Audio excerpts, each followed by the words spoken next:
თბილისის საქალაქო სასამართლოში დიდი ოდენობით საბიუჯეტო თანხების ჯგუფურად გაფლანგვის საქმეზე მიხეილ სააკაშვილის პროცესი გაიმართა სხდომა რამდენი ცოტა ხნის წინ დასრულდა, მას დისტანციურად დაესწრო თავად ბრალდებული მესამე პრეზიდენტი.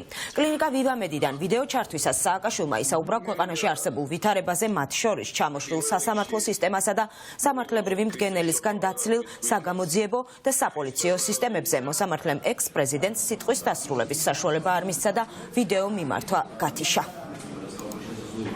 პირდაპირ მოგვაქალაქეს 90-იან წლებში. ვერ ხედავთ, რომ პოლიციის ფედერალიზაცია ხდება ჩვენ თვალწინ. სრული შერწყმა მოხდა კრიმინალისტთა სახელმწიფოში. და ვერ ხედავთ, რომ ეს ყველასთან მივა და ყველას შეუვარდებიან და ყველას გადაულია. თქვენ შეიძლება ხომ მომისაჯოთ სამუდამო პატიო, მაგრამ მე გაცნობ გარანტიას, რომ ყველანი თქვენგანი დაამთავრებ ძალიან ცუდად, ყველანი თქვენგანი იქნებით დამგებით, არაფერს მართლაც თქვენ ახლა ყველები საქართველოს აუცილებლად გაიმარჯვებს თქვენ